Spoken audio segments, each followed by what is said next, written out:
Today I'm here with Douglas from Tagabow. They're getting a body of water. First of all, that was an awesome show. Thank you. I had the best time of my life. Thank you, yeah. And just to start with it, I want to ask you about, since you're on tour at the moment, and it's your first tour in Europe, if I'm not wrong. You're right. Have you seen any differences when it came to crowd, like the crowd energy of the US, or like the European crowd, or UK? You know what's strange is I think that's kind of a universal thing at this point. I think post-COVID, all the crowds have been a very certain way.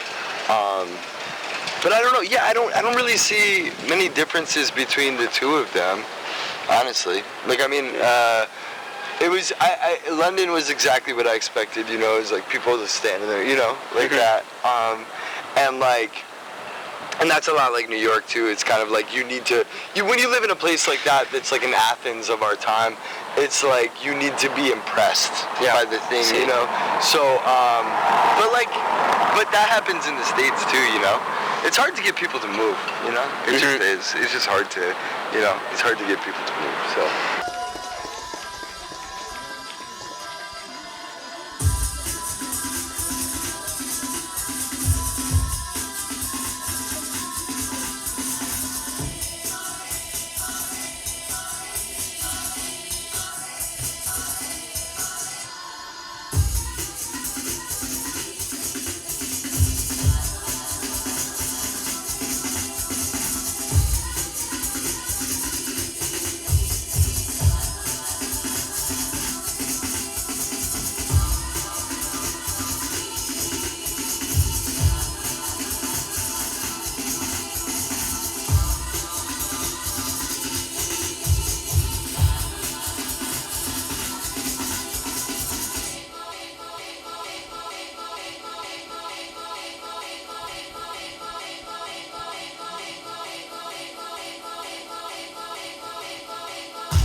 After that, there's something that I wanted to ask you about.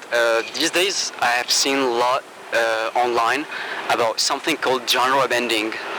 Genre bending, okay. Yeah, and what do you think about this? Because sometimes I see people saying that Tagabow is just shoegaze, which personally I don't think is just shoegaze. Definitely not, it's definitely not that. Like, you guys do a lot of stuff, genre speaking. Yeah. And I just wanted to have your opinion about what do you think about this whole genre bending, because I've seen there's also a couple of groups like War Machine. Yeah. They're kind of doing this kind of stuff also. I think it's 2025. I think genres. It's kind of like with the dawn of the internet, we're constantly, my feed on whatever social media is one thing to the next, to the next, to the next, and all of those things are components of my life. And I think that's the thing too, is like, I love hip hop as much as I love jungle, as much as I love, you know, shoegaze, whatever. Like, it's all, and I think that's the thing, is like, as an artist, you can literally do whatever you want. That's like the coolest part, is that, like, I don't know. So yeah, I agree with the genre bending label, and also I think, yeah, I mean, it's like an honor to be like, you know what I mean? I don't know. The stuff that really, like, really transfixed me when I was younger, when I first got into, like, independent music, was shit like Portishead, and, like, things that were really, like, totally combining worlds from different things, you know what I mean? Even, like, Deftones. You know what I mean? Like, that's, like, I don't know. It's weird, because, like, I think that people like to, That kept playing. My bad, I'm sorry. No, you're chilling. I think people like to stuff things into holes. Yeah. You know, compartmentalize. And, I don't know. I just don't think that's, I don't think that, nice. Came prepared. Yeah. It'll be cool when it switches from Teams to Zoom. Yeah, I think it's you're shooting yourself in the foot as an artist if you compartmentalize yourself in one way or another. I think the very nature of making art is constantly finding yourself, and as a person, you're constantly changing. You're constantly, you know, like, I mean, you grow. Like, I look back to 3 years ago, and I was a completely different person than I am right now. And I think that's the thing. You got to give yourself that grace. And I think being like, I want to make whatever the hell I want to make. You know what I mean? Like, whatever. I'm like, oh yeah, I want to make a trap beat. Yeah, and I'll do that. You know what I mean? There's no thing telling you that you can or can't. And I think that's, like, really cool. It's not necessarily like, I don't know. It's weird because, like, in the 80s or whatever, the Grateful Dead started doing, like, disco, and everybody was like, what the fuck, you know? But, like, I don't know. I think that's, like, it's 2025. That's just not, you can do whatever you want. You know what I mean? Yeah. Completely with you on that.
About trap beats, and I have a question about that.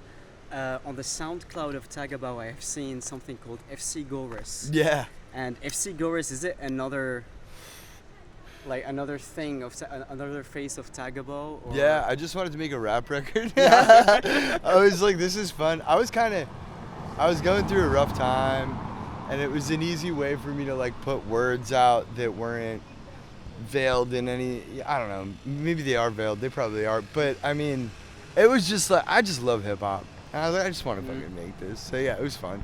And also it had to be like low key, because I'm a white guy, so it's like I can't, a white rapper is sometimes the worst thing in the world. Sometimes not. Sometimes it's awesome. But I had to be, whatever. Mm-hmm. Yeah. I see that. Mm-hmm. And by the way, this is just a whole another topic, but I know that you really like Mario 64. Love it. Because like the whole image of Tagabow, the whole Mickey Mouse kind of polygon thing, Yeah. it's like just screaming out like 64 vibes Totally. in general, Yeah. maybe not just Mario. And is it your favorite game ever, or like do you have another favorite games like that you really liked? I would to say play? that N64 is my favorite console ever, Okay. easily. I mean, Legend of Zelda: Ocarina of Time, Mm-hmm. Majora's Mask, Banjo-Kazooie, GoldenEye 64. All of those games are like the stuff that I grew up with. I will never forget the first time that I saw Super Mario 64. My grandparents had a regular Nintendo, and when I went to Jersey, we would play it, and it was very specific. It was like 2D, one thing. And then when I first saw a 3D video game, you gotta understand, I'm 34 years old. So when I was like old enough to know what I was looking at, and it was like mind blowing. And it was so magic to me. And I never had a 64 growing up until I got to be in my late teens. So it was like it was always really magic to me, and really like, I don't know. But yeah, I love Super Mario 64. Koji Kondo, one of the best musicians of our time. Just like phenomenal. Yeah. I get that. For me, it was more because I am like 25 at the moment. Mm-hmm. I did not really grow up with the 64 days, but I was mostly into PlayStation 2. Oh yeah, I mean, I And love PlayStation. For me, 2, it was yeah. like Shadow of the Colossus. That was Love Shadow of the Colossus. the first time I played this game, the first time that I finished it, I just broke out in tears because it was super beautiful. I've never had an experience in my life that was, when it comes to video games, Yeah. it was really intimate. It was really like full of emotions, even though there's no dialogue, there's nothing. Yeah. But the whole thing about this game just captured me. Yeah, totally. And since that day, I'm in love with video games. Totally. Whatever it is. Yeah. That did you ever play Kingdom Hearts? No, I You did should. not have You that should. opportunity. You should. It's, if you have a PlayStation 2, knock it around. That's a great game. I It's should do that. Yeah, it's a really good one. Shadow of the Colossus is phenomenal too, though. Yeah. Great game. Yeah.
mostly multi-track? Like, are you more into analog recording or more Yeah. like DAW recording? So I have a Tascam 424 that I use religiously, but I will say the accessibility of just using Ableton or something is way easier.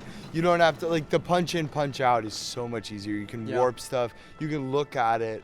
So I really like the sirens here. They're really nice. Yeah, yeah. They're like better than the States for sure. It's like a song. It's like kind of nice.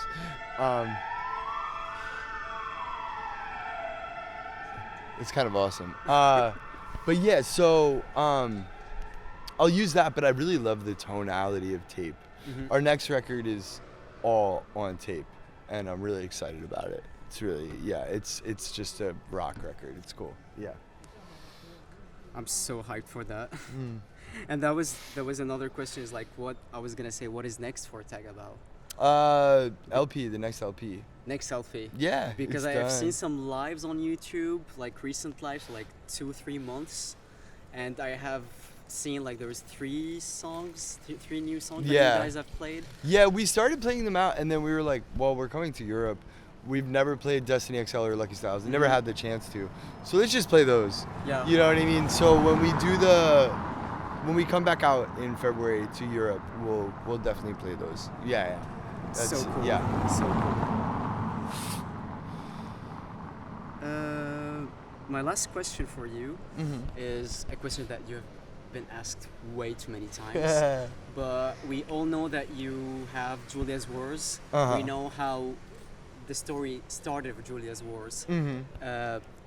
I know, like, for me personally, I have seen from other interviews and other stuff online that you started this label, you took control of this label, if I'm not mistaken, basically to help out your homies, your friends, to put out tapes and everything like that. Yeah. But is it getting bigger, or is it still like this whole community kind of thing? It's getting bigger, and it's maintaining the community aspect of it. Okay. Which is intentional. It's I mean, one of the coolest aspects, and this sounds ridiculous, but one of the coolest aspects of like Julia's War is we have this massive group chat, and we're always just chirping in it. You know, we're always just talking in it, and I don't know, that's really cool. And we're all friends. It's cool. It's very, I don't know, but it is getting bigger, and there are things changing, and things that I'm excited for. Like, I'm hyped for everything that's happening, you know. But it's but we're gonna maintain the fact that it's like, I mean, the only way that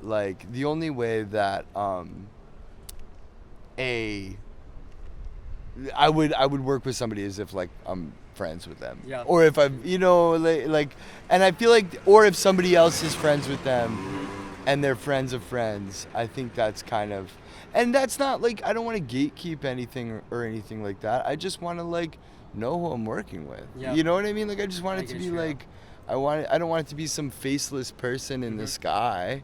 I want it to be like, nah, that's fucking Mike. He lives in, you know, Northeast Philly or whatever. You know what I mean? Like, whatever. So I think, I think that's kind of how it's going. But it is getting bigger. It's cool. It's been really cool to watch like Her New Knife do really well, and Glixen and Feeble and like basically Wednesday. For me, I have discovered Her New Knife, Feeble Little Horse, Nabil. Yeah, Nabil is phenomenal. Wow. Like, Nabil is phenomenal. It's awesome. I have, like, for real, I've never heard, because I come from a Syrian origin. Oh. And I have never heard someone, I've listened to a lot of Arabic noises or like rock kind of things, but I've never stumbled upon someone as Nabil. Like this, with this whole originality and how he does it, it's crazy. It's phenomenal. The first time I seen it, we played a show with them in Harrisonburg, Virginia, and I was like, this fool is singing in Arabic. And like, I remember like clicked in my head, and I was like, holy shit. And then I talked to him about it, and it's like all stories about his like mother, it's amazing, and it's like so cool. Like, and that was an instance where he was a friend of a friend, and then we became friends. I love Yasser. He's a great dude.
Merci.